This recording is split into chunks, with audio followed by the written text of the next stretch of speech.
కష్టాల్లో ఉన్న పేదలను ఆదుకునేందుకు జనసేన పార్టీ సీనియర్ నాయకుడు మచ్చా గంగాధర్ సాయం అందించడం అభినందనీయమని జనసేన నాయకులు పేర్కొన్నారు. జనసేన పార్టీ అధ్యక్షులు కొణిదెల పవన్ కళ్యాణ్ ఆశయాల స్ఫూర్తితో కాకినాడ 25వ డివిజన్లో ఇటీవల మరణించిన పెమ్మాడ దుర్గమ్మ కుటుంబ సభ్యులను జనసేన పార్టీ సీనియర్ నాయకుడు మచ్చా గంగాధర్ ఆధ్వర్యంలో జనసేన పార్టీ నాయకులు, కార్యకర్తలు, వీర మహిళలు కలిసి ప్రగాఢ సానుభూతిని తెలియజేసి పెమ్మాడ దుర్గమ్మ కుటుంబ సభ్యులకు 2 నెలలకు సరిపడా నిత్యావసర సరుకులు పంపిణీ చేశారు.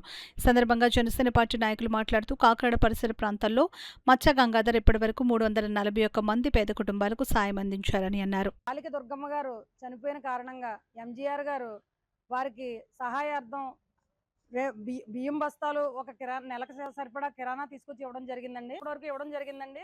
ప్రతి ఫంక్షన్లకి, పెళ్లిళ్ళకి వెళ్ళి చదివింపులు చదివించి వస్తాము. అది వాళ్ళకి ఎంత ఉపయోగపడుతుందో తెలియదు. కానీ చనిపోయిన వాళ్ళ ఇంట్లో అందరూ బాధలో ఉంటారు. ఇన్కమ్ అన్నదే ఉండదు. ఒక నెల రోజుల పాటు వాళ్ళు ఏం తింటారని ఆలోచించి ఎంజీఆర్ గారు చేసి ఇంత మంచి పనిలో మేమందరం భాగస్వాములమైనందుకు చాలా సంతోషిస్తున్నామండి. దుర్గమ్మ గారు ఎవరైతే ఉన్నారో ఆవిడ అకాల మరణం చేయటం వల్ల ఈ కుటుంబానికి 2 నెలలు సరిపడా నిత్యావసరత సరుకులు, రేషను వేయడం జరిగిందండి. మరి గంగాధర్ గారు ఇలాంటి కార్యక్రమాలు ఎన్నో చేయాలని, కష్టంలో ఉన్న ప్రతి కుటుంబాన్ని ఆయన ఆదుకోవటానికి ఎప్పుడు ముందుంటారు. 24, 25 వార్డే కాదు, కాకినాడలో ఏ ప్లేస్లో ఇలాగా ఏ కుటుంబం అయితే కష్టంలో ఉంటుందో వాళ్ళందరికీ కూడా ఆయన ఎప్పుడు సహాయం చేస్తున్నారు.